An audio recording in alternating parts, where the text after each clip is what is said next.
Good morning student, class 7th। बच्चों, पिछले lecture में हमने पढ़ा था कि क्लिनिकल थर्मामीटर, और इस चैप्टर में हमें पढ़ना है कि 4.3 laboratory thermometer. There are two types of thermometer mainly. First is clinical and the second one is laboratory. So we will see about this. How do we measure the temperature of other objects. तो बच्चों, हमने देखा था कि जो human body का temperature है, जब हमें बुखार आता है तब हम क्लिनिकल थर्मामीटर को यूज़ करते हैं। लेकिन बच्चों, ऐसे बहुत सारे ऑब्जेक्ट्स होते हैं जिनका हमें टेम्परेचर चेक करना होता है। For this purpose there other thermometers there are, मतलब जो बाकी की चीज़ें हम चेक करते। देखो बच्चों, हम बहुत गर्मी होने के बाद पूछते हैं, अरे बाप रे आज का टेम्परेचर कितना है। जो क्लाइमेट का जो टेम्परेचर होता है वो भी चीज़ें थर्मामीटर से गिनी जाती है। One such thermometer is known as the laboratory thermometer. मतलब जो अलग चीज़ों का जो टेम्परेचर चेक करने में हेल्प किया जाता है उसे कहते हैं लैबोरेटरी थर्मामीटर। और क्लिनिकल थर्मामीटर बस ह्यूमन बॉडी का बुखार चेक करने के लिए। The teacher will show you this thermometer. Now we will see this first. Different types of thermometer are used to different purposes. मतलब बच्चों, ऐसे बहुत सारे अलग अलग थर्मामीटर्स के टाइप्स है और वो अलग अलग पर्पज़, अलग अलग कामों का टेम्परेचर चेक करने के लिए यूज़ किए जाते हैं। The maximum and minimum temperatures of the previous day reported in weather reports are measured by a thermometer called the maximum minimum thermometer. देखो बच्चों, हम अगर नेट पे जाएं, जो गूगल होता है, गूगल हमें कल का टेम्परेचर दिखाता है, अभी का भी टेम्परेचर दिखाता है। कभी 33 डिग्री सेल्सियस, कभी 34, गर्मी के दिनों में तो 45 डिग्री सेल्सियस। तो बच्चों, ये जो क्लाइमेट, ये जो वेदर का टेम्परेचर है वो कैसे गिना जाता है? ये गिना जाता है बच्चों मैक्सिमम मिनिमम थर्मामीटर से। मतलब अलग अलग चीज़ों के लिए अलग अलग थर्मामीटर यूज़ किए जाते हैं। जो वेदर और क्लाइमेट का जो टेम्परेचर चेक करता है बच्चों, उस थर्मामीटर को हम मैक्सिमम मिनिमम थर्मामीटर कहते हैं। Now look at it carefully and note the highest and the lowest temperature it can measure. The range of a laboratory thermometer is generally from 10 degrees Celsius to 110 degrees Celsius as shown in figure 4.4. Also, as you did in the case of the clinical thermometer, find out how much a small division on this thermometer reads.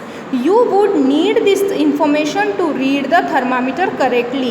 Let us now learn how this thermometer is used. देखो बच्चों, ये है आपकी laboratory thermometer. ये है बच्चों आपका laboratory thermometer. और ये बच्चों देखो, जो क्लिनिकल था उसका 35 to 42 डिग्री सेल्सियस था, लेकिन जो ये लैबोरेटरी थर्मामीटर है उसके जो रेंज है वो है 10 डिग्री सेल्सियस टू बच्चों ये देखो 110 डिग्री सेल्सियस। और इसमें भी बच्चों वही है 10, 1 2 3 4 5 वाली बड़ी, 1 2 3 4 10, फिर यहाँ पे 2, मतलब 10 20 30, और 10 और 20 के बीच में ऑब्वियसली इसमें यहाँ पे में 10 सब डिवीजन है। तो बच्चों, ये है आपकी लैबोरेटरी थर्मामीटर। नव एक्टिविटी 4.4। अभी उन्होंने बच्चों हमें लैबोरेटरी थर्मामीटर के ऊपर एक एक्टिविटी दी है।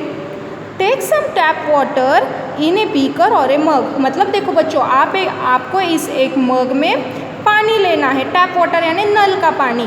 Deep the thermometer in water so that the bulb is immersed in water but does not touch the bottom और the side of the container. फिर बच्चों आपको क्या करना है, एक मग में पानी लेने के बाद उसमें आपको थर्मामीटर डालना है, ये लैबोरेटरी थर्मामीटर। और बच्चों इसको भी देखो, बल्ब है देखो बच्चों मर्क्यूरी का, और इसमें मर्क्यूरी ऐसे ऊपर जाएगी। ये है आपकी मर्क्यूरी का बल्ब। और ये टैप वाटर में जो आपने नल का पानी लिया है, और इसमें फिर आपको लैबोरेटरी थर्मामीटर डालना है। देखो बच्चों, और ये लैबोरेटरी थर्मामीटर आपको ऐसे डालना है, जो ये बल्ब है बच्चों ये बिल्कुल भी बॉटम को टच नहीं होना चाहिए, और ये ग्लास के किसी भी साइड को टच नहीं होना चाहिए। ये बराबर पानी के बीचों बीच होना चाहिए, ना ही नीचे टच होना चाहिए, ना ही साइड को टच होना चाहिए। होल्ड द थर्मामीटर वर्टिकली यानी straight. Observe the movement of mercury in the thermometer.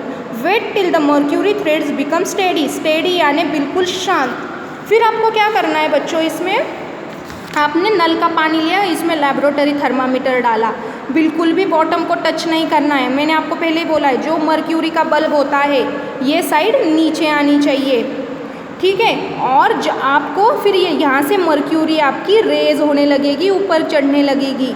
आपको जब तक रुकना है, जब तक आपकी मर्क्यूरी है वो शांत नहीं हो जाती, जब तक वो ऊपर चढ़ रही है उसे चढ़ने दो।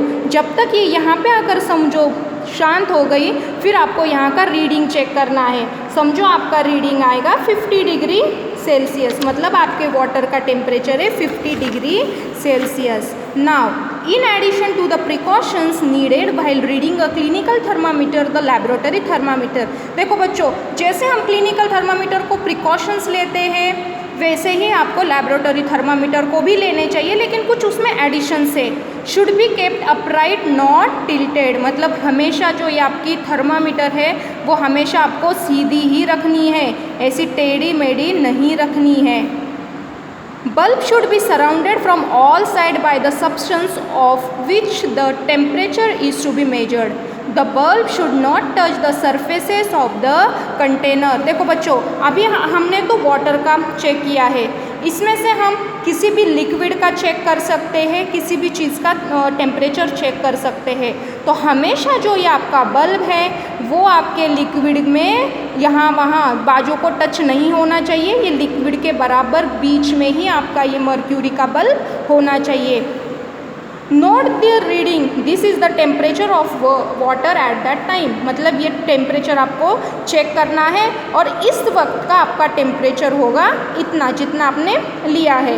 Compare the temperature of water recorded by each student in class, मतलब ऐसे 2-4 टाइप के वाटर लो और उनका टेम्परेचर चेक करो। तो बच्चों हर एक वाटर का टेम्परेचर एक जैसा आएगा? नो बच्चों, अगर हमने ठंडा पानी लिया तो उसका टेम्परेचर कम आएगा, अगर हमने गर्म पानी लिया तो उसका टेम्परेचर ज़्यादा आएगा। तो हर एक टाइप के वाटर में अलग अलग टेम्परेचर हमें मिलेगा। तो बच्चों आज आप ये लैबोरेटरी थर्मामीटर के बारे में पढ़ो। Tomorrow we will continue activity 4.5। Thank you.